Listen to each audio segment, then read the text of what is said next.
All right. I have to do that to express my voice because I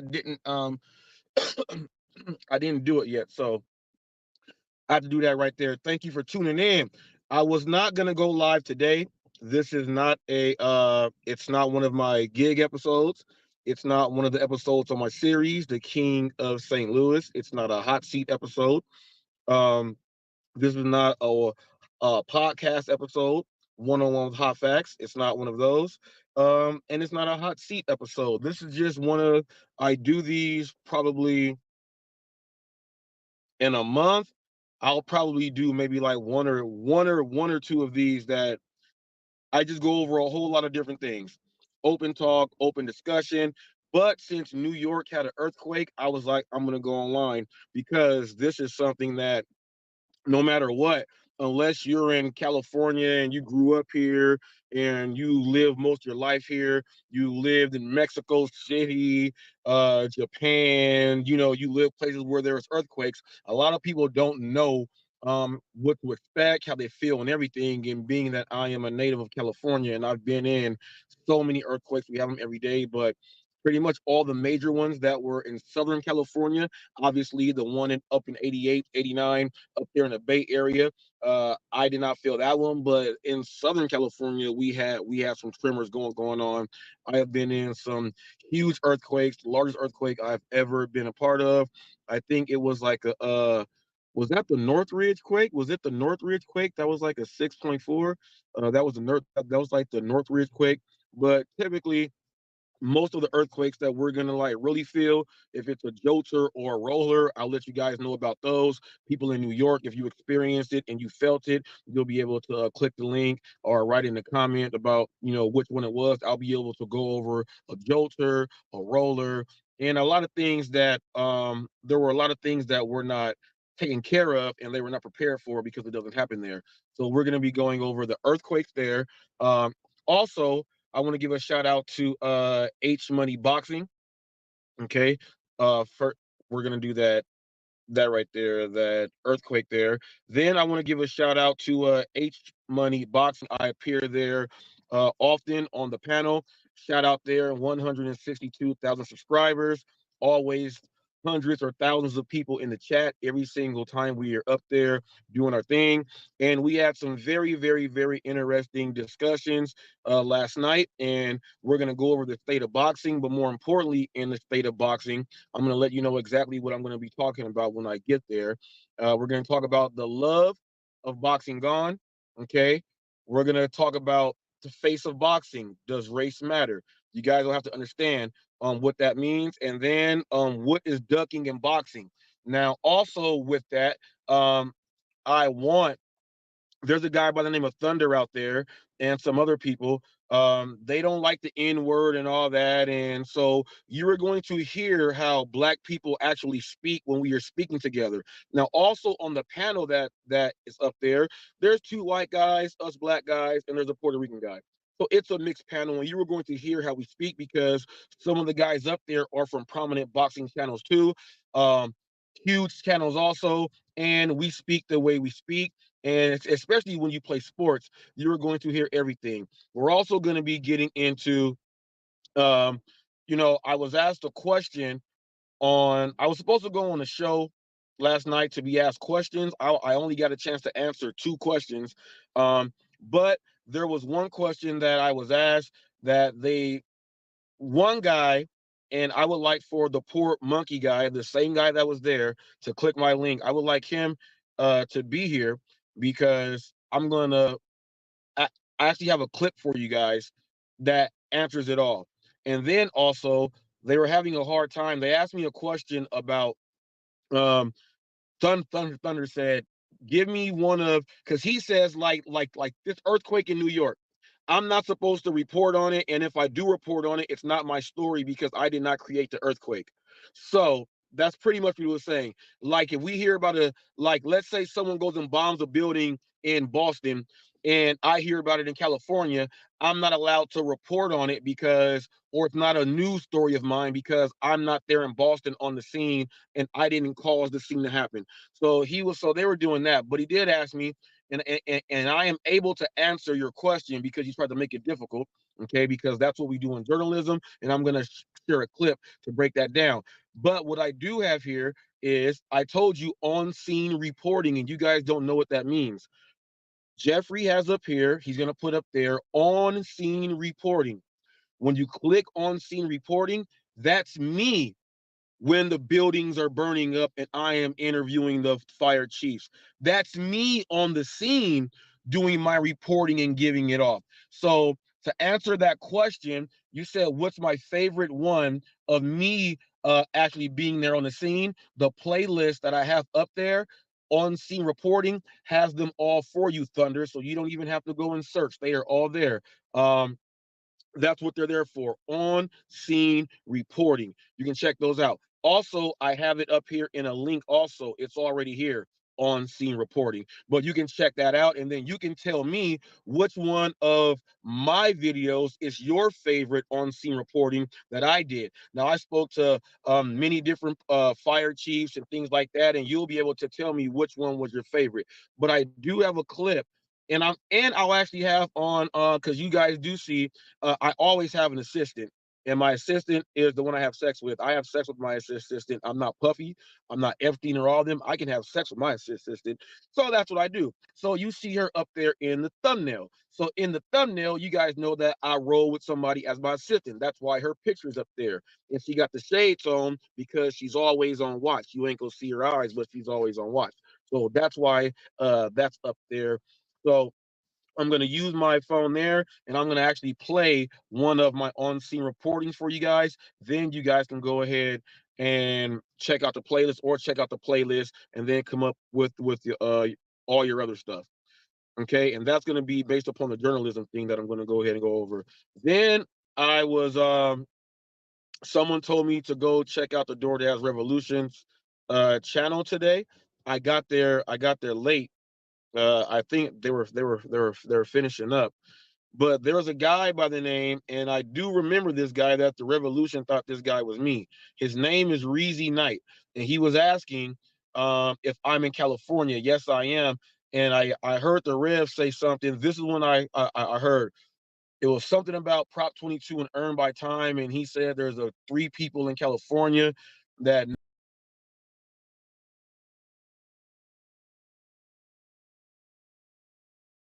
I think the Rev wants to do work with me for the Prop 22 and earned by time collaboration. I am all the way game for it. So once again, people, it's not on me. I think that's what I got out of it. But for people that don't know, I will be going over Proposition 22 and how it's working in 2024. Okay, so we will be doing that. Now I have clips of everything. The first one we are going to, oh, we're also going to go over the NBA playoffs too. Okay, so we're going to be doing the NBA playoffs. So if you play sports, you're into basketball, I'll be going over the NBA playoffs, the seedings, and everything else like that. Okay, so as of right now, and for those of you who are going to be watching this on replay, um, make sure you're listening here to know when you're going to want to go back and go dive right into what you got to do. So we're going to get right on into this now, people. I'm in California, and um, earthquakes happen. I don't know the first earthquake I ever felt. I have no idea when it was, what it was, but I have always earthquakes. I remember um, while we were in class, the earthquake happened. I was in Miss Douglas' first grade class, and we had to get under the tables and everything. And then parents had to come get us from school. And then it was like a 5.5 when that one happened. And then right after that, we got home, and then my dad said, I feel one, because you can feel an earthquake before it happens. If you're from California, people, we have earthquake weather. And then we know when it's gonna happen, like right before. And then your animals will let you know that an earthquake is going to happen. Okay. You might hear a lot of howling from the dogs. You might see them like going back and forth at the door and stuff like that. You may hear cats like going, their tails might get fat and fluffed up. Your animals give you signs. Oh, and the birds, when you don't see any birds at all, one of the number one signs of an earthquake is about to happen. When you don't see any birds flying I mean, you can look up and you can find little birds flying from bush to bush. You do not see birds moving at all in the air whenever there's an earthquake. That's for us in California that know. Emilia, when was your do you remember the first earthquake you were in? Mm, no, not really. I mean, mm-mm. Now, see, look, now was if I was go ahead. young. Yeah, see, you were young, but we get them people. Now I'm gonna let you guys know we have two separate types of earthquakes. Okay, two separate types of earthquakes. We have roller, which goes like this. Some buildings in California, like some malls, at the Brea Mall is built on rollers. So when an earthquake happens, the mall rolls, and that's how they keep most of everything on the shelves and everything else like that, unless it's a crazy, crazy earthquake. So you have a roller. Those an earthquake will happen, and then you'll say, "Oh, we're having an earthquake," and you have to look at the wall or look at something to see if something is moving, but you can feel it and you really can't move like that. That's a roller. Then we have a jolter. A jolter is the one that goes bam, bam, bam, bam, bam, bam, bam. That's when that's when the fault lines are like, I'm talking about, I don't know if they're crashing or they're breaking apart, but that's when it is super, it's bad. It's bad. When a jolter comes, that's when, okay, even though on all of them, you want to protect yourself, get under a table, which I know it can protect you if some of the building falls off and the materials, you can be safe. But chances are, if you are in a huge, large building and that whole thing comes down, it's going to be like 9/11. People are going to be under there and search and rescue dogs. So going under that table will probably be like, you'll probably get squished. But we still do it anyway because they say that's safety. So you get under the table. Okay, you have to, and you want to make sure you are blocking your neck and your head like this. You don't want to be looking left and right. You want to keep everything tucked in and tight, and you want to try to wait until the jolting stops. If you're in school, do not hold on to your desk, okay, at all. Your desk, they're not bolted down to the floors. So your desk can move, and let's say it moves, and then you try to do something, it's bad. So just do this. Even if your desk tips over, just stay like this. That's what they tell us to do. Go ahead and do that. A jolter also, you have to watch out for these. So how you have your home built, your interior decor of your home, you have bookshelves and things like that. Stuff is flying off. Chandeliers are going back and forth. They're flying off. Glass is hitting you. Um, the jolters are the worst ones. The jolters are the ones where the buildings start collapsing. That's like if someone has like a faulty roof, or they're like, we got to get our roof done. We got some cracks in there. They're gonna shut us down if we don't get it fixed. That jolter comes. Anyone on the inside of that is crashing down. That's the one where the grocery stores are all going nuts. Okay, all going nuts. Now we have those earthquakes here. What I'm glad I didn't see in New York were people looting during the earthquake. You see that here in California because when homes get broken, some houses blow up, they catch on fire. um, stores just open up and some people just start looting. And they it's crazy how people work. They even do it during the earthquake because they know, well, it's a disaster. We need food. We can't go buy it there, but I need water. You need all this. This is when people you got to have your health, your first aid kits. Hopefully, a lot of you guys are certified in CPR and first aid and AED defibrillator, like I am. Okay, remember people, personal trainer and all that stuff. I am certified and all that.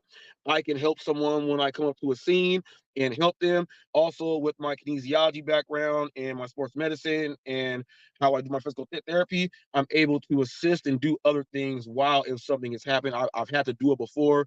Someone was hit by a car. I had to stop the car with my wife, hopped out to stop the traffic, go ahead and help and do all that stuff. So make sure you are EPR and everything else certified in case you got to help someone. Even though you're doing a good deed, someone will still try to sue your ass. Just remember that. Okay. Also, you got to have your first aid kit. Okay. Make sure you have enough in there to make a sling, splints, all that stuff. You also got to make sure you have a water supply. If you don't have a life straw, go and pick up a life straw. If the water is dirtied out because of mud, you can always stick that thing in, use that life straw and get it in. Or they sell this thing. where you pour the dirty water in, and they have it's able to separate all of the germs, bacteria out. You're able to do it, snip it out, and get fresh drinking, clean water in 30 minutes. Make sure you have that. Make sure you do. This is a California thing. A lot of you people don't know. Make sure you go ahead and you hit a like the commissary store for like the military. You can pick up some MREs there and have those. Outside of that, you got to make sure you got your canned goods. Okay, so this is where cans of spam, your tuna, your chicken. You make sure you get that with water. You get all that stuff so you have it. You want to have that because you never know what earthquake is going to come. Now, us in California, we could have the big one any day, and that's something that we just got to deal with. We walk around like we don't care about them, but when one happens, I guarantee you, all of us, we still get scared. I'm not gonna lie, we still get scared, but it's only certain ones. If I feel a 5.5 jolter, I'm gonna get scared. If I feel a 5.5 roller, I'm not scared at all. It's like I'm not scared. Like it don't even feel like anything. You can also hear an earthquake right before it happens. You will hear. It's crazy. You will hear it get still and quiet, and you'll hear like a little rumble thing. It's slight, and then boom, boom, boom, boom, boom, boom, boom. That's what's gonna happen. But let me show you. New York, they had a 4.8. I'm gonna show you. They asked them a question and they were unprepared. But check this out right here. New York City, 4.8 earthquake. It happened today. And I think New York, New Jersey, and I think another surrounding area there got a chance to feel that also. The rumble, it definitely got our attention, but we're all safe and have something fun to talk about today. So what exactly did you feel there? And I'm going to have another question about the eclipse coming up because I'm fascinated by that. But what exactly did you feel personally? So personally, I was at one of our elementary schools on the ground floor, and I didn't feel much of anything. It was our middle school that really felt it the most, especially on their second floor. Mm-hmm. So our middle school principal reached out to me and said, "Hey, are you getting phone calls?" And I said, "About what?" And she said, "We just had an earthquake." I said, "We have not." "Yeah, we just had an earthquake." So I went immediately to my phone, and sure enough, I saw that we had like a 4.8.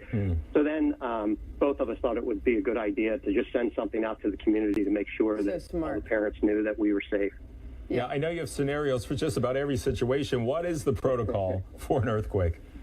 Well, obviously we don't experience too many of them, so really they happen so quickly and without notice. We just call all of our schools, make sure that everybody's safe, make sure structurally everything is, maintained its integrity, and then we move on with our day. And, one of the things that we have to recognize, schools are like society in general. So you have some people that are a little nervous, and it's always good to reassure those people and make everyone aware that we're all safe and nothing to worry about. And communication is so important. I know the parents really appreciate you sending out that message or the voice alert to them. My question also is, I'm just really curious because we have obviously this big eclipse coverage that we're going to be doing on Monday. What's your district's plan? Are you guys going to be dismissing early?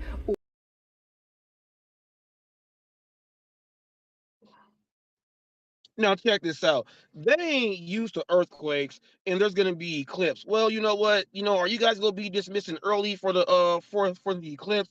You got to understand this about what they said. He said, what was put in place. Well, since we don't have these, we thought it would be a good idea to send notification home to the parents. California, we already have a protocol on what to do.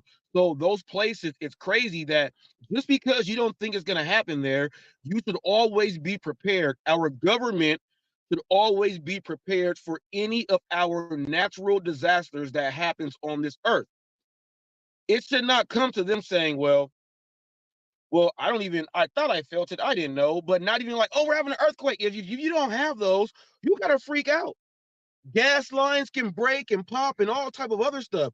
You got to freak out. And for them to say, well, we didn't really have anything in place because we don't experience those, negligence. That's negligence. Let's say people would have died and he's up there saying that, or let's say someone, something comes up from this and someone gets sick or anything, and you have this guy up there saying, we didn't have anything in place, so we thought it would be a good idea to go ahead and do this. Well, if you don't have anything in place and people are in your care in the public and something happens, then you are at fault.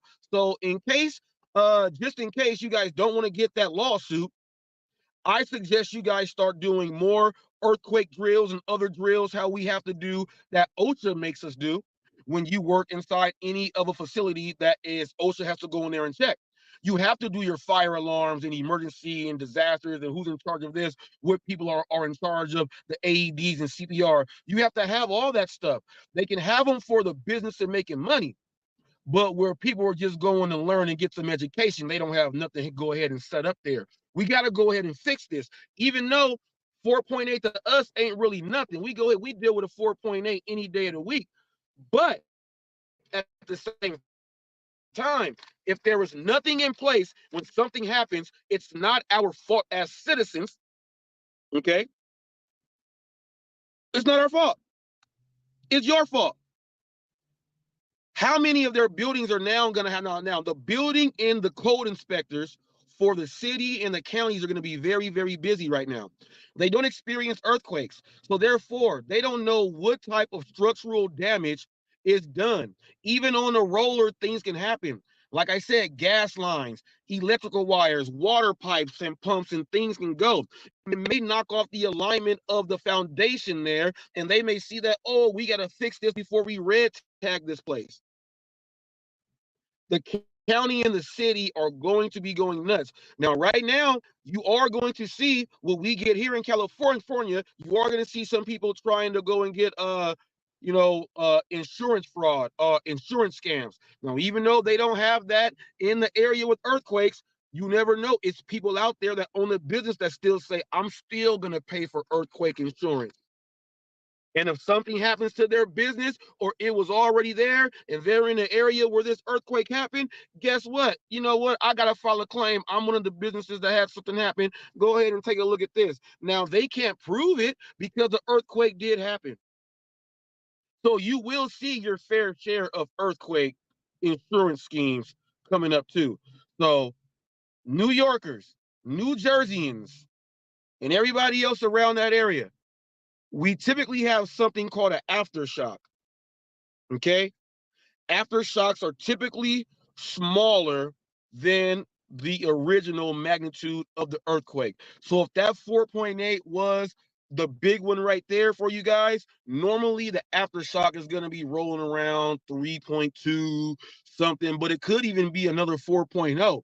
Now, aftershocks go on periodically depending on what type of fault line you have there and how much it's opening up. So you could have aftershocks that go on for like a whole week, and there'll just be a whole bunch of little small ones. During school though, that's when they'll have to have the parents sign a paper that says, that kids getting out early and all the other stuff. The school boards and school districts are going to have to be making up new collateral to send out there to the parents and everything, because I'll tell you this, just because it don't happen there, and it could happen again. So earthquakes, now when you're on the road and the earthquake happens on the roller, sometimes people, you don't even feel it. You have to look at like the power lines, or you have to look at the power lines and stuff to even know. But if you're driving and a jolter comes, man, oh man. Now, you'll get people that just will stop their car in the middle of traffic, and the next car will just go ahead and hit them from behind and all type of stuff. Earthquakes make a lot of things happen, but I do know that because of this, now this is where the cities and the governments come in place too. You're going to see some government buildings that they're going to say, well, there was structural damage due to the quake. It ain't just going to be your regular citizens or business owners that are trying to get some insurance things taken care of.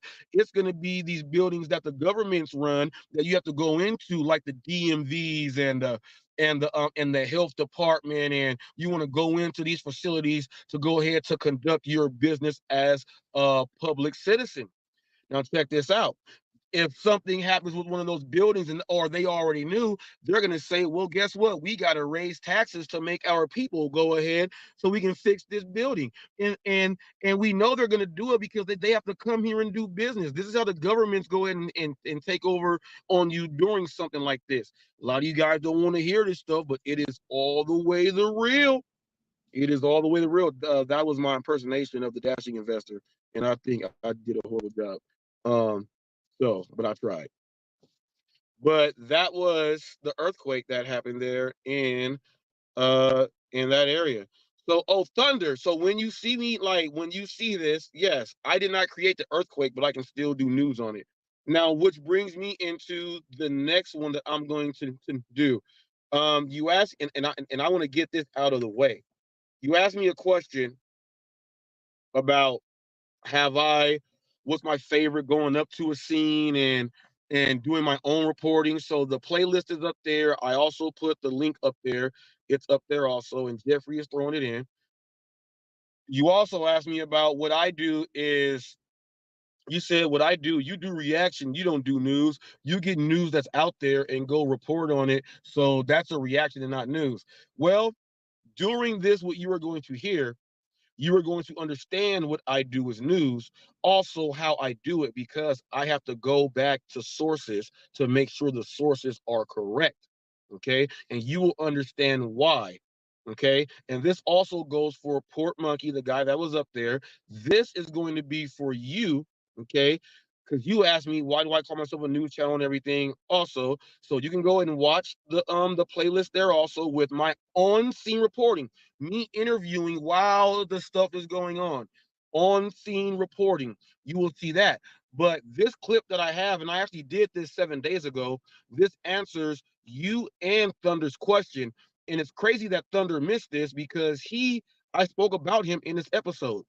So it's either he was ignoring it, but now he's going to hear it like the rest of you guys. And this is my answer on why I say I'm the news and why do I do the news and about how I do my news. So this is going to answer everything for you right here. This clip is in its entirety. So let's go.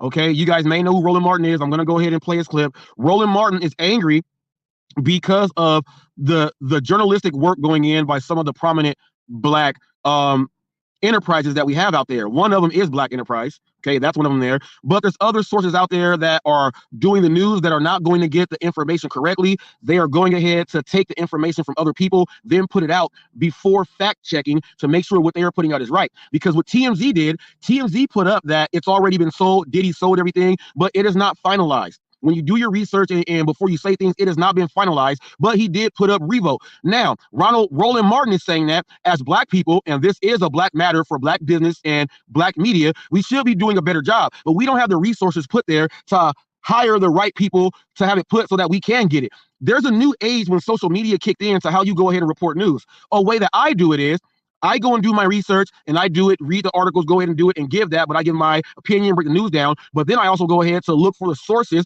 and I email sources. Like when you go to the Washington Post or you go to Yahoo, on the bottom, it gives you email addresses of the people who worked on the story. Your job as a journalist is to email those people, figure out, can you get your foot in the door, get some information to validate and solidify what you are putting out there as news, okay?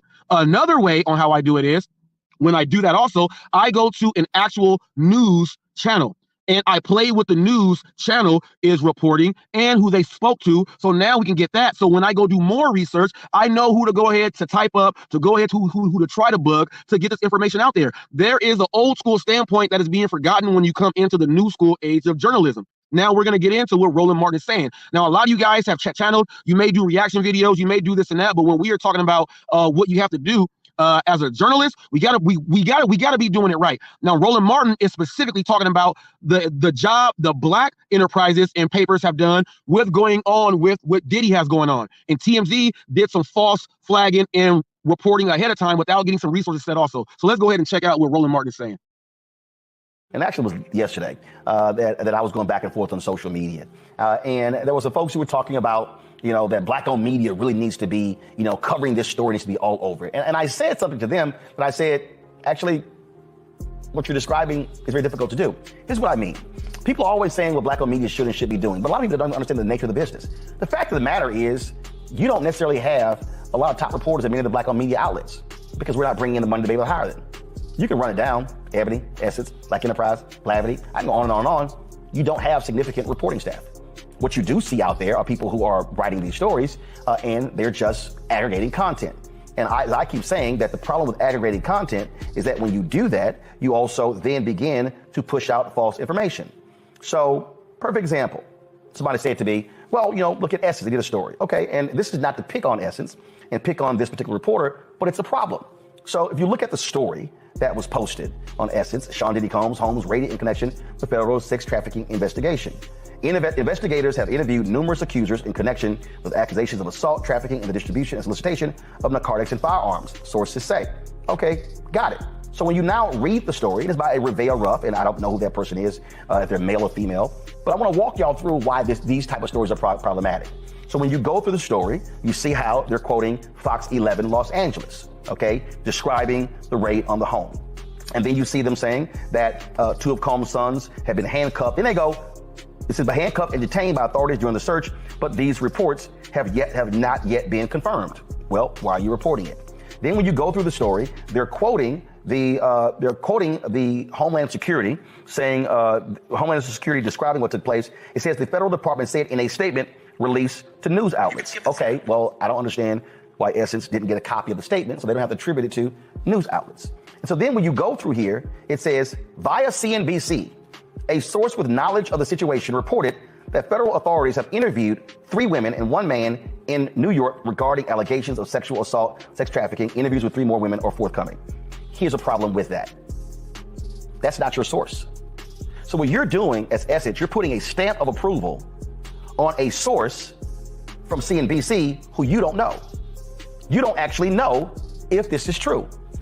The point here is, y'all, I'm not defending Diddy. I'm showing y'all the problem when black-owned media takes and aggregates content from other sources that you are not familiar with. So to quote a source from CNBC, when typically in media, you want to have 2 sources that confirm information. The information that I reported to you about the sale of Revolt, I got from 4 sources. 4.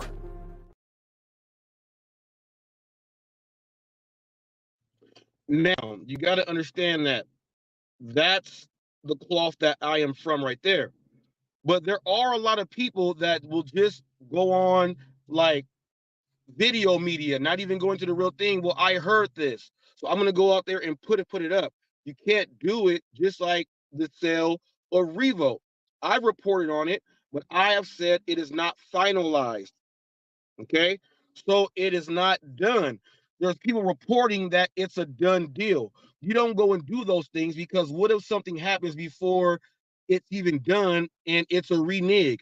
You've already reported it out there, and that's trash because the source that you got it from heard it from someone else, and not one of you guys wanted to even go to do and get information to try to contact the source or go around to get the information from another source to verify it. So Thunder, that's what I do. When I go and get something, that's why I play an actual news clip when I'm doing this. So you hear them say, we spoke to the investigator. When you're watching the news, they're on there reporting. I am able to read the story before it happens, and I make my clip to do everything, get my own self some information, then go ahead and play it so everyone can watch. Those are the sources. If I have extra sources, I will go ahead and bring them in when it's time for me to speak after we watch the video and I break the video down. That's called journalism. Not just getting something and hearing something and just put it out there. What you do is a Babel reaction video. That's not news. This is how you do news. But there's different genres of news. There's entertainment, there's gossip, there's sports, there's political, there's a bunch of different types of news. And all of the principles you have to do for one, you have to do for all. It's like if you are in the fitness field or the anatomy field, and you are dealing with the muscle, okay? Now, the muscle, okay, we have muscle fibers, a whole bunch of them are stuck together, and that's a fascicle, okay? Now, we have the all or none theory. If one muscle fiber is activated, all the muscle fibers are activated. All right.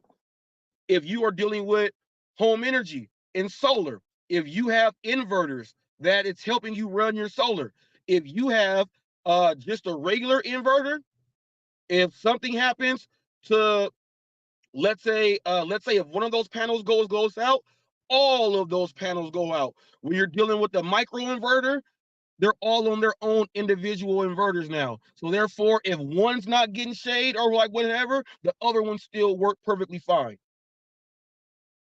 Okay? The other one still works perfectly fine. Okay? Journalism is here, and you have to respect the people that put in the time to do the stories.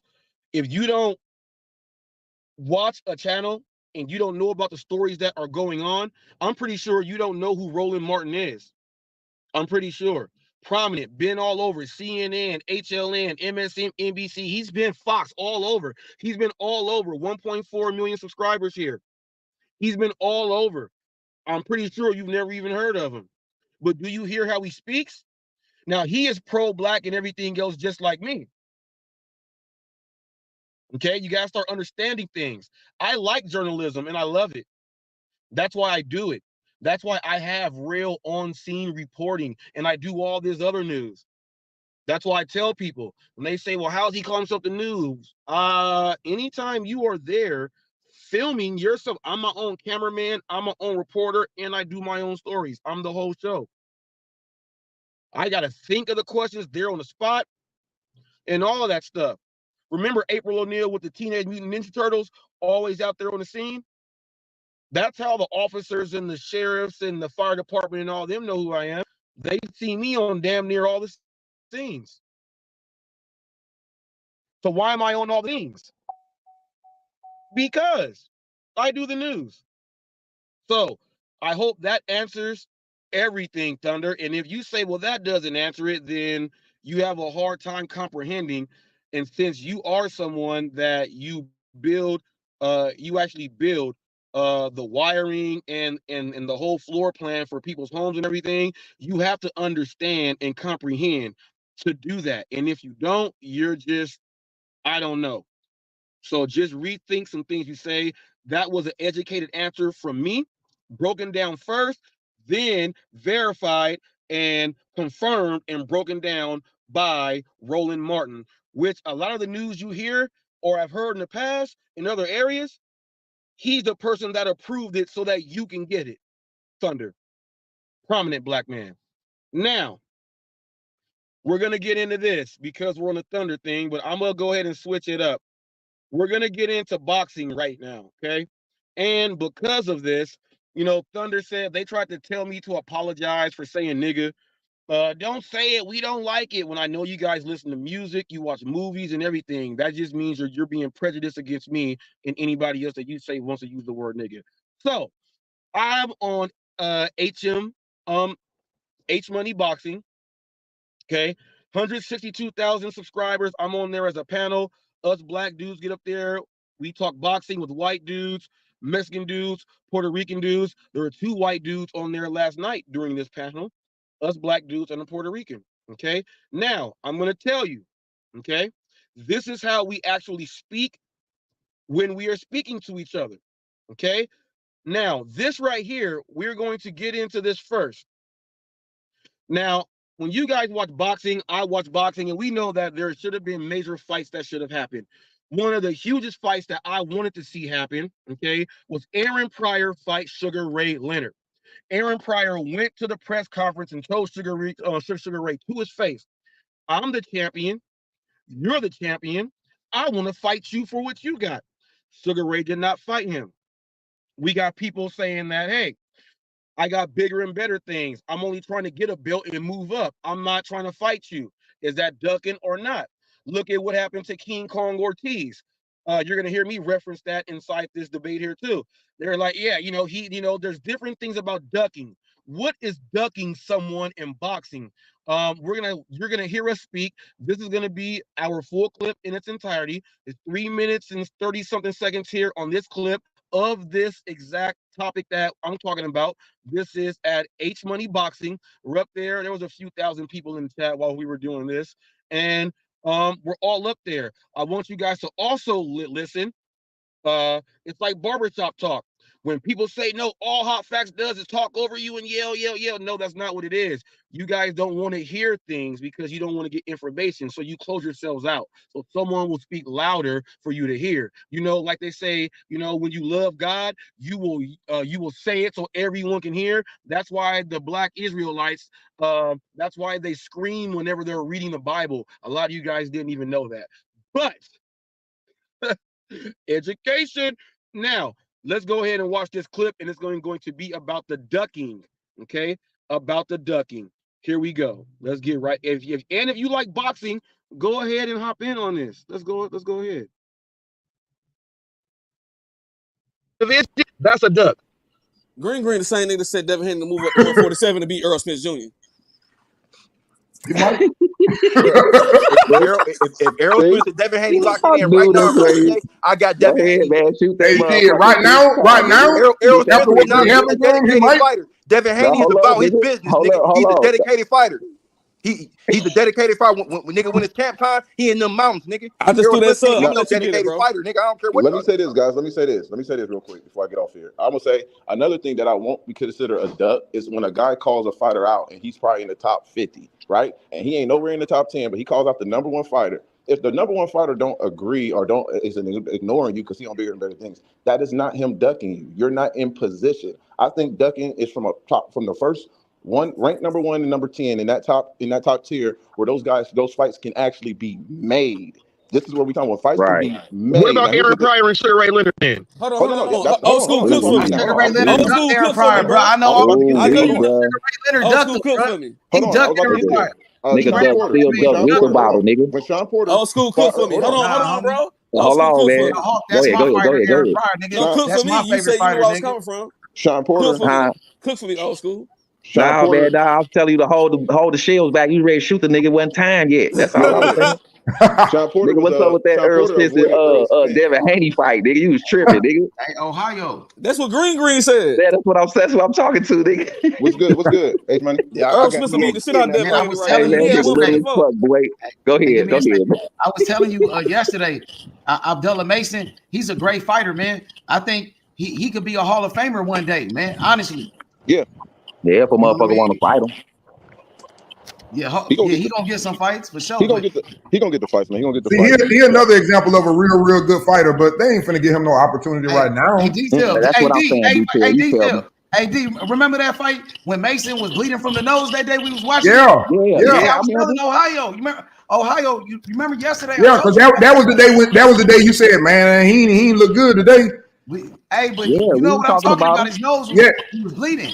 Oh yeah, but he been looking good ever since though, ain't he? Yeah, he did. But Ohio, I told you yesterday, he had a fight where somebody was touching him a little bit. Somebody was hitting him one fight. So pretty much he had a Floyd Mayweather versus Cotto moment. Nose bleeding, he's smiling, but he had a Emmanuel Augustus moment. Floyd Mayweather.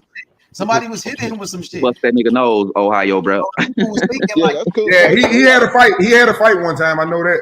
That's cool. All right, what about this type of ducking though? Look at King Kong Ortiz on how Wilder was the only person that was willing to fight him, and all them other heavyweights just passed him up. No doubt. They fucked over him. They definitely fucked over him. No doubt. Absolutely. I mean, my guys.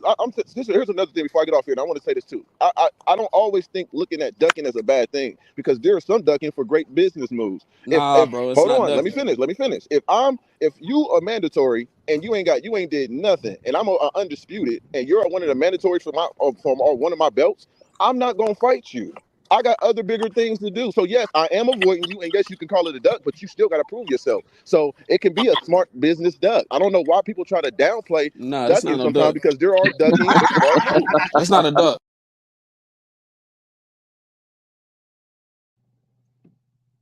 All right, so You guys hear how ducking is a huge topic in boxing, because like if someone says, you know what, I got my belts, I'm trying to go do this, you know, he's saying as a business deal, it's not ducking. But as you see how many times you heard nigga, there's 2 white dudes up there.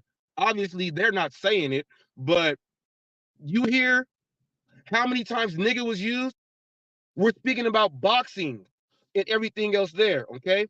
Now, I feel a duck is this. You're coming up, okay? And part of mine played in the beginning. I didn't want to have it to be too long, so I said I'll just say it live. A duck to me is you are fighting, you prove yourself, you are now the champ. You know the dudes that are right behind you that are coming for your belt. Instead of trying to go get another belt from someone you got to fight to take it, you vacate your belt and you leave the division and don't fight any of them. That's ducking. Or someone continuously calls you out and nothing happens. Or like King Kong Ortiz. Only Deontay Wilder wanted to fight him. All the other heavyweights said that he's too dangerous. That's ducking. The business decision, I can see if it's going to make or break your whole entire everything. I can see. It's your money, is your life. But that's ducking. And that's how we talk. We say, we use the N word and all that. Now, we're going to get into this part. You're going to hear how a group of black people with a couple white guys and a Puerto Rican, how we speak about race in sports and boxing. Okay? Now, this comes from, we were on there last night. We're going to go with this one here. Face of boxing, does race decide? Now, there are fighters who are doing things, and there's a comment in there and says that that Bud Taylor got every single thing that a white man can offer him. The promoters and the ones who run it are the white dudes. He's got everything and got everything. That's how he's rich. Okay? That's not a racist statement. That's how even the boxing community speaks. You're going to hear us speak about the face of boxing and does race decide. You're going to hear nigga, and you're going to hear us bring in other races and ethnicities. Listen how we speak about this stuff also. And remember, people, I'm on a whole bunch of panels all over the place. Whatever you don't know, you don't know. And literally, I was supposed to be on there to get questions yesterday. They said 90 seconds, the same way I do. I was only asked 2 questions the whole time I was up there, and they kept trying to cut me off. Like, you can't do a lead-in to ask your questions and all type of things. Like very unprofessional. Whoever wants to speak to me in the right way, you got to do it in the right way and follow all the rules. It just backfired on them because the people there were agreeing with me and they tried to make something out of it. The biggest thing was in this little boxing word fight we had, someone asked me, do you have any videos on World Star that got lots of views? I said, I don't like World Star. And before I can finish, I'm not asking you that. Answer the question. It took like 8 minutes for me just to get 10 words out. I don't like World Star, so I don't appear on World Star. And he still said I didn't answer it. So they were doing things like that in that little boxing fight, people, to try to make people think someone does a certain thing. But this is what I do right here, and I do it every day. So watch this on how we talk about race. We talk about race in all sports and everything we do in life. Watch how we talk about race right here with boxing. Face of boxing, does race decide? This is how you squash things. And use what you love. I love sports and boxing. Bud is gonna get a belt. But Bud's still not the biggest. Who the face of boxing right now? Is it Bud? He don't The face of boxing. First of all, everybody be going through this shit, and I keep telling everybody the face of boxing is Anthony Joshua.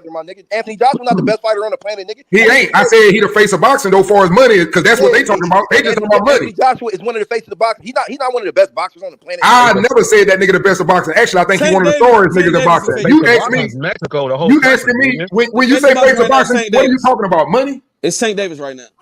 No, it's Anthony Joshua. If you talking about who generate the most money or who make the most money by fight? Anthony Joshua. It's St. Davis right now. It's Anthony Joshua or Ryan Garcia. No, it's not.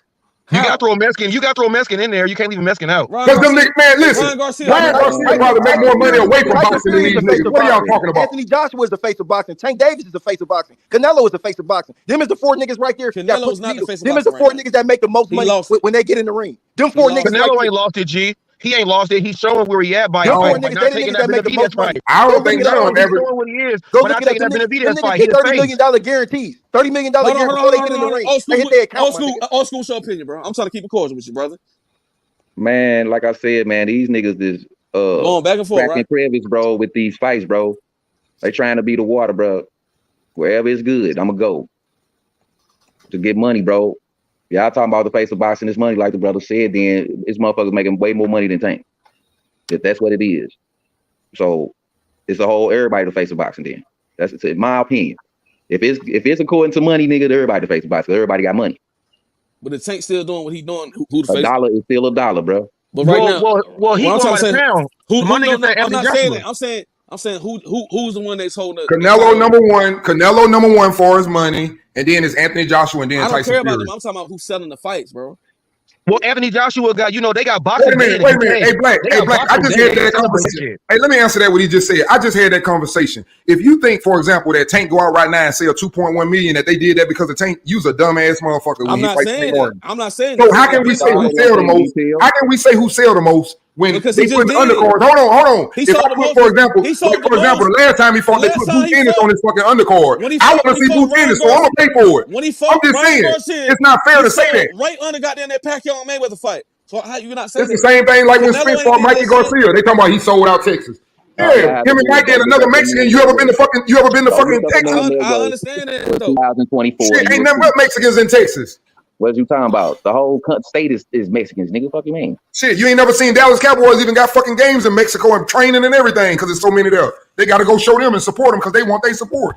So that's what I don't know how big Mexico was before that Mexican. Man, all I'm saying is your dance partner make your money. Your dance partner makes the money. If you ain't got the right dance partner, you ain't make no money. I don't hear nobody talking about how much. That's why I said the face of boxing it's in a Hispanic card. They bring the most people to watch the fight. It's Canelo worth 140 million, and the next one is Anthony Joshua.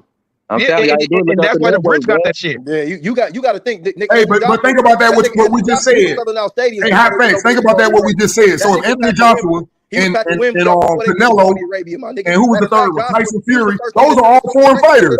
So why wouldn't you want to go fight foreign fighters? That's why they're the highest paid, because they're foreign fighters. When a black person fights one of them from a foreign country and they're a champion, that's what makes the money. Hey, now check this out. What if all of them were on the same card? What if they were on the same card? That's what they're doing right now. That's why I say stop acting like Tank making all this money. You got Benavidez on the undercard. You got El Rayo on the undercard. Stop that. Y'all know y'all need them Mexicans. Take them out of it. I tell you what, take Benavidez out that card and watch y'all ass fold and Amazon. I bet you'll take it. Amazon to kick their ass out TV before they buy their ass out that contract. I bet you'll take anyway fight. After this goddamn Frank Martin fight, that'll be the biggest fight that you've seen since Floyd and goddamn Pacquiao. And that goes back to what I just said. When you fight somebody from another country that is a champion and good, it'll go right back to what I just said. But we talking about two Americans fighting, Frank fucking Martin and Tank Davis. Leave that shit out there and see what you can for pay-per-views. I want to see how many it's gonna do. It ain't gonna do no 1.2. Nah, it's gonna do good. It's gonna do good because they got Benavidez on the undercard. Yeah, y'all hear what he said. Benavidez on the undercard. Benavidez on the undercard. That's why. Then people go come because he on the undercard. They coming to see him. Now it's Tank the face of boxing because of this. No, bro. Yeah, they use it, and they ain't no fools. They know that. They know they got to do that, Hebrew. They know they got to do that. They can't pull no more bullshit, and they know that. Come on, bro. Y'all ain't looking this stuff up, bro. You can't remove a Mexican from boxing, especially what they do. You bring their fan base already to a major event. You only go get more, or you ain't go get less. Exactly. Yeah, I ain't gonna lie. They didn't like way made this nigga. They know that. Everybody know that. If you don't think that the Mexican fan base support boxing, they probably the most loyal fan base out of all of them. Man, that's a fact though. That's a fact though. Don't act like Tank didn't make Pitbull, bro. Man, boxing is a staple in a Mexican household. Don't act like Pitbull. You go to any amateur tournament, my nigga. Don't act like the PBC didn't build that shit up. Pitbull was ranked in all the sanctions, He is though. He was ranked past number 5 in all the divisions. Yeah, but that loss to Tank ain't do nothing to help him. He been knocking niggas out ever since that fight, and he calling them out now. So what you Bro, what you think is going?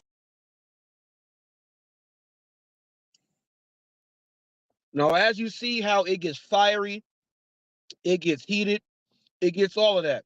We're talking about boxing in the face of boxing. My standpoint there was the face of boxing to me is the Hispanic culture. That's why Floyd Mayweather says he likes fighting Mexicans, people from other countries. They're fans. They all come show support, but the Mexican fans, hands down, hands down. You put the Mexicans on the card, you about to have a good turnout. The Mexican boxing, it's there. Mexicans bring in so much money for states and everything where people live because of boxing. Okay? We speak about race and everything and all we do, even in sports. You guys got to start understanding this stuff that you guys can't be shut off in your heads. You cannot. We speak about it all over the place. And I said the face of boxing has to come from the Hispanic card. I didn't say one person, the card. But Canelo is leading the way. But there's a whole foundation of Hispanic and Mexican fighters and South American fighters. That's what they do. They fight. They get it in. And they show support. The Mexican fans, they is what I'm talking about when I say they. The Mexican boxing fans, they are the best fans in boxing. Hands down. You just heard a bunch of black dudes agree with that. The Mexicans run that right there. And when we say the Mexicans, it's not racist or racial or prejudice. A lot of you guys aren't used to just speaking freely and understanding things because you're prejudiced or racial locked up inside your brain. So that's just the way you think. Yeah, white dudes up there. I'm on there almost all the time. I'm going to be on there again today or tonight. Another few thousand people in the chat up there, and we getting it in. We getting it in. Okay? We getting it in. The next topic right here, while we are still unboxing, and you're going to hear us talk again. You're going to hear how we speak. So when people say, oh, I don't like I can't listen to Reese. He says nigga. So you don't like anybody that was up there. Anybody that was up there, you don't like, which makes, me and the people who my kind, that makes it prejudice. I hope you're understanding now. I got Shannon Sharp saying nigga. You know who Shannon Sharp is. And if you don't, then I really know. Come on now. Now, we're going to go into the love of boxing. Has the love of boxing gone? It kind of plays into the ducking thing. But we're going into contracts and how people and fighters are coming together to make the fights. Has the love of boxing to want to go ahead to fight to be the undisputed champion gone away? Because there was a big discussion here about Floyd Mayweather. Yeah, people say, well, he may be the best ever. He's the best ever. But we're talking about accolades, and there's something that Floyd Mayweather has never had. He's never unified any belt. He's never been the undisputed champion, means you have all the belts. He'll win a belt, then go up to another division without going to get the other belts. He's never been undisputed champion. So, from the Mike Tysons and everybody else that's been undisputed, Evander Holyfield and Riddick Bowe and all these people, when Ali had all the belts and Foreman had all the belts, how come we don't want to see, how come there's not a whole lot of people that want to be undisputed? Now they're getting undisputed just to go get or they want to fight someone to take all the belts to say they are undisputed without going to fight for them. And then once they get them, they're only looking for super mega fights that take years to make. Keith Thurman is just now about to fight right now, the first time in 2 years, because of how backwards this stuff is. Okay, so we're going to talk about the love of boxing. Has it gone? And also, we got to bring in the UFC because, we got too many belts in boxing. And you're going to hear my standpoint. on here also. We got too many belts in boxing, and that's why I kind of like the UFC, because whoever's number one, you got to fight number two, unless there's an anomaly that happens. But there's too many belts in boxing, too many promoters, and there's too many managers and money involved to where some of these fights don't happen, and then fighters get big-headed. So the love of boxing in the game has kind of went away. So you're going to listen to us discuss this in its entirety also. Check this out. Get right here. People, this is what I do. Bro, because these niggas get that shit and they don't hold it because they so worried about the next person becoming a star, they'll rather split them motherfuckers up like Charlo did. He don't care. They don't want you. They want you to get it like they got it. Go get it one belt at a time, motherfucker. Like I did. They don't want to pay them safety fees. I already know that. That's a part of the business. Hey, no, bullshit. Because when you holding them belts, listen, when you holding the belt, bro, you can't. Hey, with all due respect, Blank, I'm gonna be honest with y'all. I'm gonna say something about that, and any other boxer would admit it too. They may say that they got to pay them sanctioning fees and this and that, but I'm just gonna say this: if you got all four of them fucking belts, it's worth it because the money you gonna make for having them motherfuckers, I promise you, them sanctioning fees ain't touching that. All I'm saying is, look, bro, you still fight the best, bro. But if you ain't got them, you ain't making that type of money. But that ain't Tank. Hey, but look, Tank did have to win the belts though. He still won belts. Like, dude, you don't make no sense, my nigga. You up here I make perfect sense, bro. You up here talking all this Aerosmith shit, talking stupid shit, man, all this dumbass Aerosmith shit, but now you. I'm not even talking about Aerosmith. You talking about Crawford at 147? He don't got the lineal titles. Black took the K off his name. He took that K off. He take it from Jose Benavidez Jr. Dumbass nigga. He took it from Errol Spence. Nigga, what are you talking about? That's how he lineal.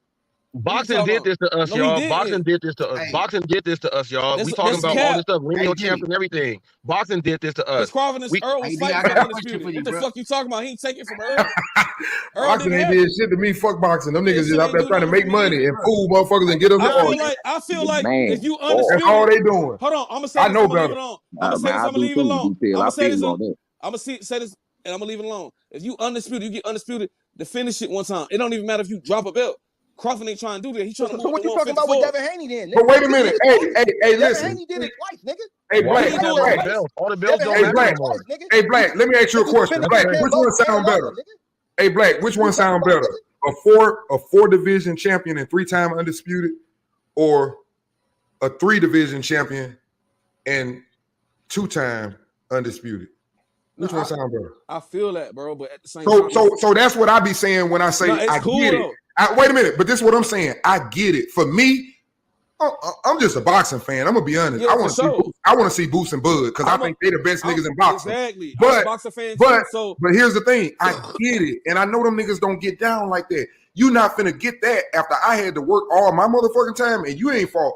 Now none of them niggas, all them niggas that dipped on you. All them niggas dipped on you. You think you gonna use me for the first one? Sure, but that's my problem with the heart of boxing is gone. The heart of boxing. Yeah, them niggas cowards, man. But that's my problem with Crawford. To be honest with you, man. Look, I'm not taking nothing away from Crawford. But goddamn, at least goddamn fight somebody. But he can't get the fight. But he think too. You gotta give him time, bro. Hey, he just mandated. Hey, listen, Black. He just mandated the WBO that he wants to fight for the 154 fucking title. So you know what's gonna happen? They gonna either give him his fucking fight or they gonna drop that fucking belt and he gonna fight somebody for that belt. But he gonna get that fucking belt. He not getting it because Fedor dropped it. You a fucking lie. Fedor can go wherever he want to go. They taking that belt, nigga. The WBO love Bud Crawford.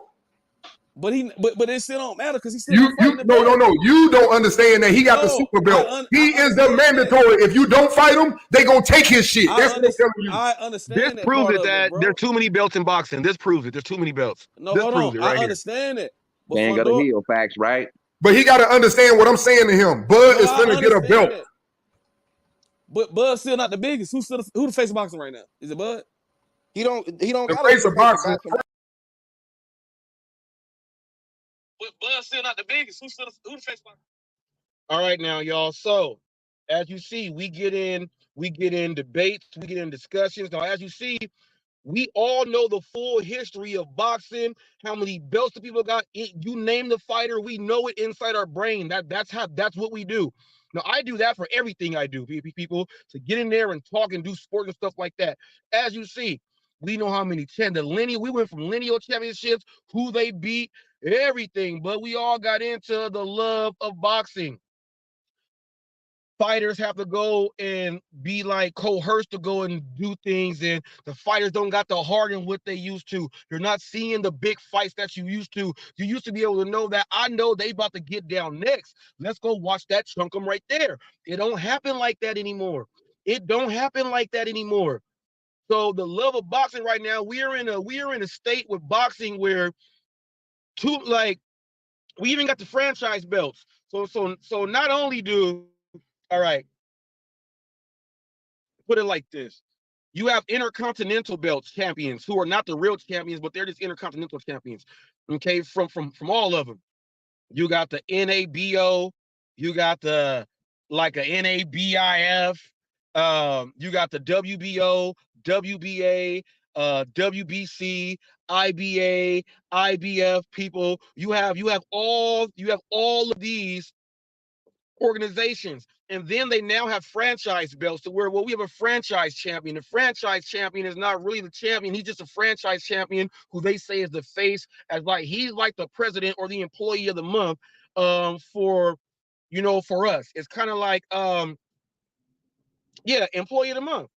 Yeah, you're employee of the month. You're right there. We got that. Like in the NFL, when you franchise tag a player. So that's what that franchise belt is. He's the eye, but we got these other belts. There's too many belts in boxing, and some of these fighters are big-headed because how they got their belt, they just got whooped on. Like Rolly Romero just got knocked out. Okay. Pitbull Cruz got knocked out by Tank. They kind of fight the same. They got that little thing, but Rolly's not really a boxer. Someone that can throw that jab, utilize it, and he keeps himself open. Pitbull comes in there, up in here, working that body, coming in there, getting him in hard. Rolly didn't have no jab, or he didn't have no jab or nothing like that. That was an easy fight for Pitbull. Easy fight. Now, Tank did him the exact same way, pretty much. Rolly was doing all right, but Pitbull was working him, and it was an easy fight. It was an easy fight. Now, Pitbull was thinking he's all like this because he beat Rolly Romero. Now he gonna get all this clout. I need this. I need that, man. Somebody out there with a Tommy Hearns jab and everything is go dismantle all of that. And he gonna be brought down to reality, and he might start turning down fights. Oh, I don't want to fight him because he's ducking. He don't want to fight that dude because he knows as a fighter he has a good chance of losing. He knows as a fighter he has a good chance of losing, so he's gonna duck and then get all bougie-fied with the whole damn thing. Get all bougie-fied. The love of boxing, people, has got to come back. I miss being able to watch the fights, watching these dudes get down and fighting each other. Everybody fighting each other. Everybody fighting each other. I miss those days, man. I miss those days. Hopefully we can get those days back in boxing and these fighters fight, because I want to see Boots Ennis and Crawford fight. But if that fight don't happen, I want to see Boots move up to 154 so he can still get in there to fight Errol Spence and at least get one of them belts. So then the run in with Crawford is imminent. Okay, that's what I want to do right there. I'm gonna get into, you know what? I want to get into my on-scene reporting and show you guys. I want to do that right here, but I'm not gonna do that. Let me see. Should I do the NBA right now, or should I go into some Proposition 22? You know what? I'm gonna do the NBA. I'm gonna do the NBA right now for you guys, people. I'm gonna bring up, now we do know a lot of you guys watch basketball. You like March Madness and everything. Now we do see some of our content creators, at least in one community that I'm involved in, the gig world. Some of these guys, you hear them speak and talk. Some guys talk. There's a few guys that speak and talk, but some guys give some wrong information, and the basketball information is not there. So we got to go ahead and break these things down to let people know what to expect, who should be getting in, who's going to be out with the NBA playoffs. If your team is in the hunt, what's going to be happening. We'll go over some things like that and just see how it's going to play out. I played basketball for a long time, people. Coached it. Went to school for it, which means people that, college have to come and look at you and say that we want you to play sports and basketball and run track for us and stuff like that. Played on a lot of teams with people, friends, NBA players are in the NBA. My dad played, a lot of his friends in NBA. You go to these camps, you play travel ball, you do all this stuff, and it is what it is. And you follow the game. You never lose the love of the game, and you're always in discussions and barbershop talk and everything. For those of you who don't know, I used to be a regular on the ESPN 710 radio show here in Southern California. I used to be on there with Max Kellerman when he was there. Marcellus Wiley, also with Keyshawn and all them. I was a regular on there in the morning time, and also I was a regular on the Dan Patrick Show in the morning, all the time, all the time. Go ahead, height, weight, and everything. So I love sports talk. I do everything. I also tried out for Sports Jeopardy and Stump the Schwab. So I tried out for those, and I love talking sports and everything else like that. That's something that a lot of you guys don't know there. I also want to try out for regular Jeopardy because I'm really good at regular Jeopardy. It's just hard. I was on the Family Feud though, so I did do that. Let's go ahead and get into the NBA playoffs. I'm gonna go ahead and bring this up right here. Let's start with the Eastern Conference. Okay, let me see. Let me see what conference. Let's see whatever conference pops up first.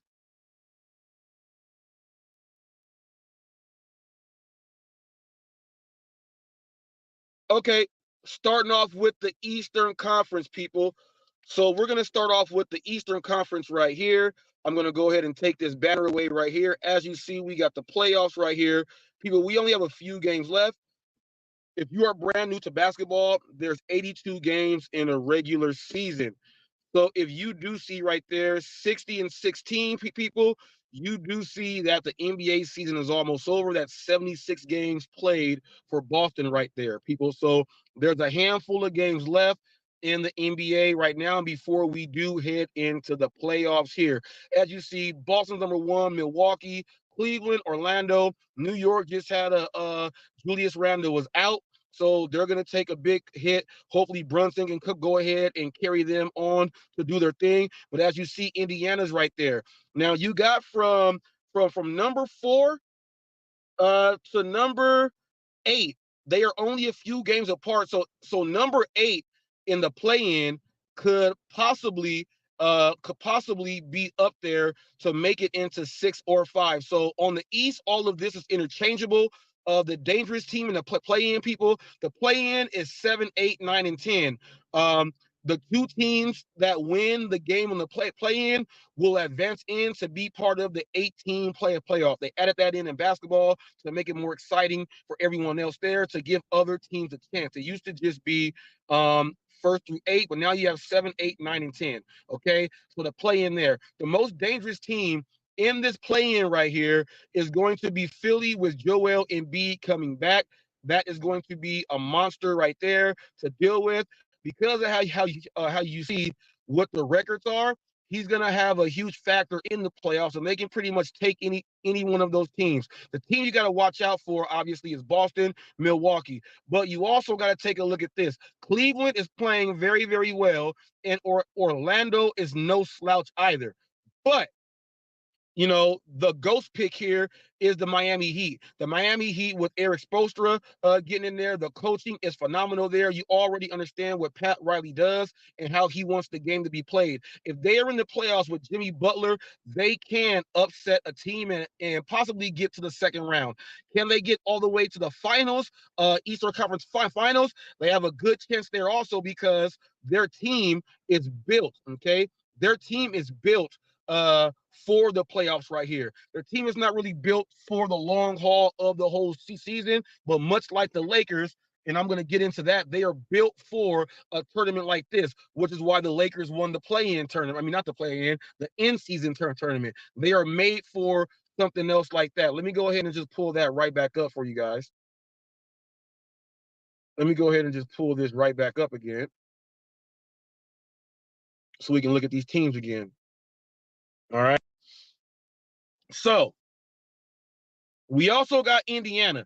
Indiana is no slouch either. They got Halliburton over there. He is doing his thing. He's making it. He's They got Pablo in Orlando too, people. So you got to understand who these players are. If you follow basketball, you understand what's going on. Now, I will tell you, the Atlanta Hawks, man, they're scary, but they're too young for me to have any real faith, even though Trae Young is the truth. Trae Young is the truth, but they are inexperienced. But you never know. They get into there. They could make a run and upset, get out of the first round, go to the second round. I don't see them going. I don't see them going anywhere past the second round at all. They are not a 3-level team. They're not a 4-level team. This will be a chance for them to add in a piece to see what they need. Now, I like Onkagwe. You know, he went out here to Chino Hills High School, played basketball with the Ball brothers. People, make sure you check out Flight Sports TV. Check me out over there too, and check me out over there on Ball Facts. That's a LeVar Ball show, and Ball Facts there. That's all the Ball brothers there. Check me out over there on Ball Facts also. I appear there also from time to time. Now, Indiana good. We got Philly, Chicago. Trae Young is the truth. And Cogway went there to Chino Hills. They got some young players there. Hopefully they don't just give it up just to play a play-in game and not want to do nothing else. Hopefully that's not the way it works. But you also got to understand that Philly with Joel Embiid coming back, as long as you have him, you have a big, strong, dominant presence in the middle. He will get fouls. He can spread the floor, pull you out. But do they have enough in there for them to go? I do see them also as a second-round team, but not getting past the second round. Okay, not getting past the second round. They do have a chance. Miami has a chance to get all the way to the Eastern Conference Final, depending on who comes back. Duncan Robinson, you know, people we all know issues with Tyler Hero and all this other stuff, but they got Bam Adebayo over there, so they still got him, and they have some pieces. So we'll see. But Chicago, they do have over there DeMar DeRozan. DeMar DeRozan's nice, so they do have him, so they have a chance.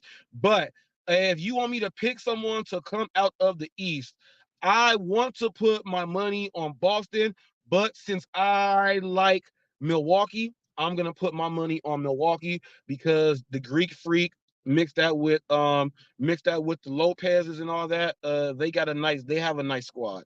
Now let's get over to the Western Conference right here for the NBA playoffs. Let's go ahead and get to the West. Pull this up. Now, as you see, the Western Conference is a much more powerful conference. More teams. Look at the records of the teams that were over there in the East. Those teams were. These teams in the play-in would be up top over there in the East, is what I'm saying. So, as you see, for 7, 8, 9, and 10, right there, we got 7, 8, 9, and 10. We got New Orleans, Sacramento, the Lakers, and Golden State. Okay, so the Lakers to Sacramento to New Orleans, as you see, that is just about a game and a half separate rating. So the Lakers win again. We're trying to win out these games so we can actually edge up there and make it to 6. If we can get into 6, it'll be pretty good. So we have a chance there. But the play-in teams, the Lakers especially, we are a team that is made for the playoffs. We made it to the Western Conference Finals. We did that, but we got our asses whooped. We are made to get there. I don't have faith in Sacramento, even though they have Sabonis over there and De'Aaron Fox and all those guys. I don't have faith in them. The Warriors can do something if they get into a groove. So the Lakers and the Warriors have a chance to at least go second round. The Lakers can make all the way to the finals, but I do see them have a better chance of getting to the Western Conference Finals by itself. That's where I got my Lakers going to the Western Conference Finals. Phoenix is a scary team now, y'all. Kevin Durant, Bradley Beal, Devin Booker, all these guys over there, that is a dangerous team. They can catch fire. They are winning basketball games. They can spread the floor and shoot and shoot and shoot. And Kevin Durant is just freaking ridiculous. So we got to worry about them. I don't have that much faith in the Dallas Mavericks. Luka and Kyrie, they've been coming together and playing really great basketball, sharing the ball and doing everything else like that. But I don't see them going to the Western Conference Finals. I see them winning their first round, and I see their second round series being a 6 or 7 game series in which they absolutely lose. I think the Clippers, they have a deep team, but they've been playing like knuckleheads. I don't know where's it going to come from. Russell Westbrook is back. He's been the leader of the team. He's been showing everyone what we need to do. He was doing that before he was out. He's back. They got to win some games. The Clippers have the deepest team. They have the team that they can put their squads in 5-5 and still get the job done. They have the claw with Kawhi Leonard over there playing D, silky smooth Paul George. They got that. They got Norman Powell, who was baby Russell Westbrook. That's another UCLA Bruin through and through player right there. He's got the attitude. The Clippers, and Zubac is not bad. He just has to make sure that he makes himself present in all the games. If Zubac can make himself present in all the games, the Clippers have a very good chance of making the Western Conference Finals just because of how they stack up to every single team in the competition to go ahead and get the championship, at least on the Western Conference side. Now, they have a really good chance, but can they get over the hump and stop playing like knuckleheads? That is what we do not know. Now, OKC, okay? OKC. Whoo, SGA is over there, people. SGA is over there. He is very nice. He's putting up buckets. But I think OKC,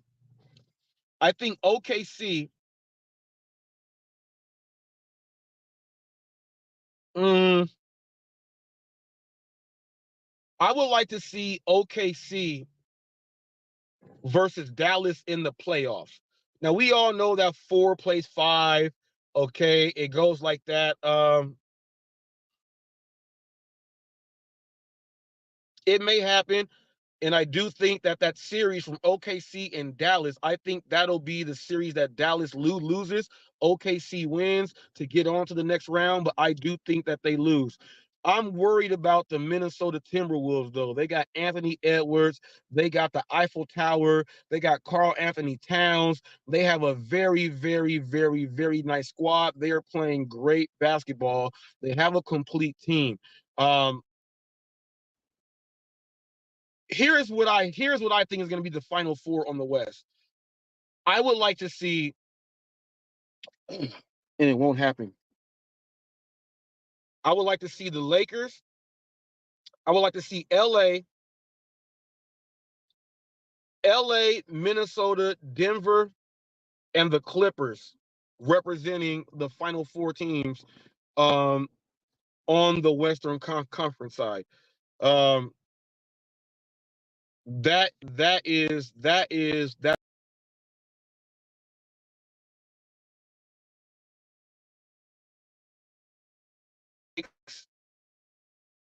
they're playing very, very well. They have what it takes here. We'll take a look at this again. They have what it takes. Denver, even though they won the title and it seems like they can win again, I just think that I think if it came down to Minnesota and Denver, I think Minnesota can edge them out. I think the Lakers will have a better chance of beating Minnesota than beating Denver to get to the finals. Hopefully we can get in there to 6. Hopefully we can get up there, win these games, get up there to 6, because I would like to see Minnesota over Denver in the Western Conference Finals, because Denver is just too big. Now, Anthony Davis is playing phenomenal basketball. He's been killing it. He's playing like a true big man right now. The injuries are not happening. So hopefully he can go ahead and do his thing, and we can make it happen. Hopefully we can do that, and we can make that happen there. We can make that happen there. So people, that is the NBA playoffs there. And I want to do this for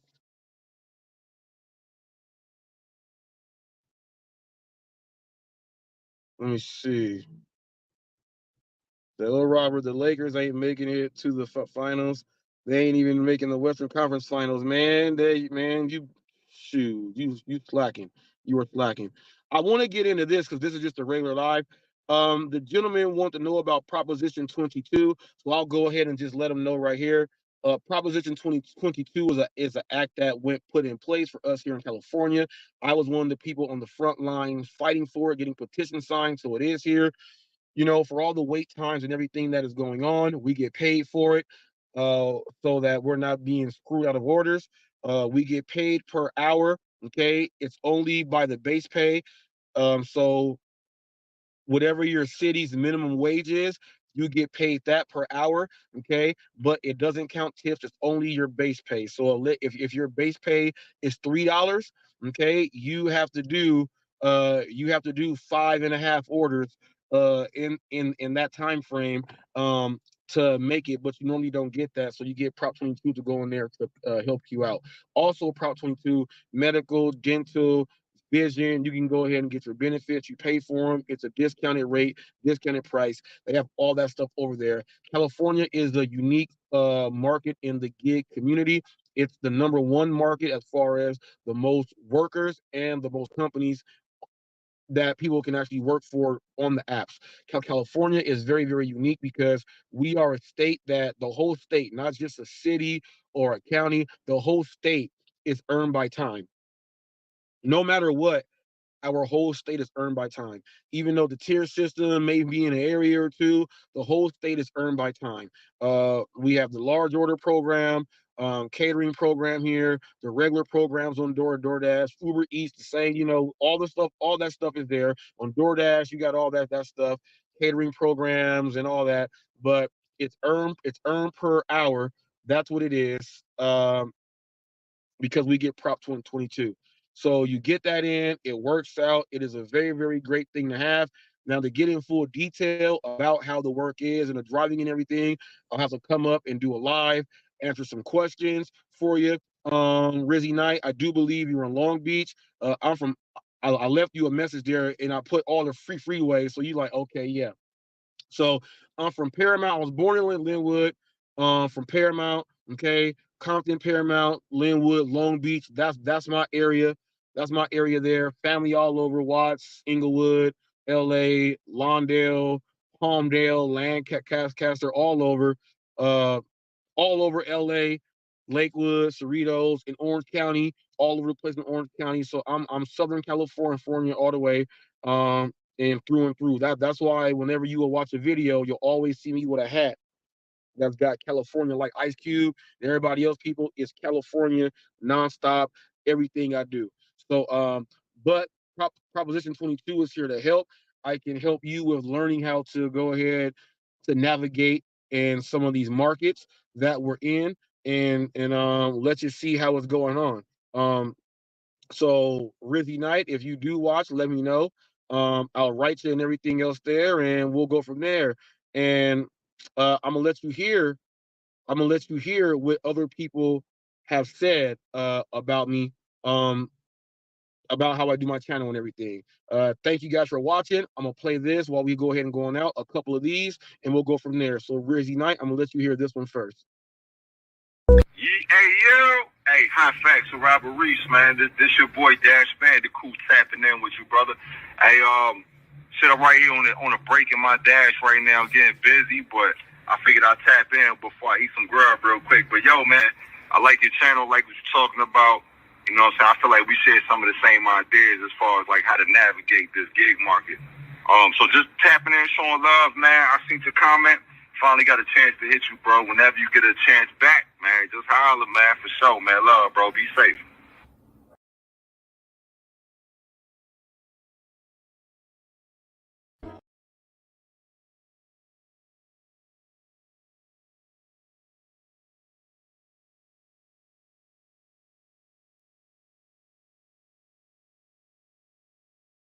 What up, Robert Reese? Robert Reese with HotFacts. That's my man right there. Hey, he always be hitting us up with the news and the latest. And he keeps everybody informed about the gig industry, like all of the different gig tubers, everything that's going on with everybody. He's really up to speed on a lot of things. So if you don't want to channel hop a whole lot, just look at his channel for about, 10-15 minutes, kind of look at a few of his videos, and all of a sudden, yep, you'll realize what everything was going on in the gig industry. He be on top of it, man. Come and get them hot facts. Robert Reese.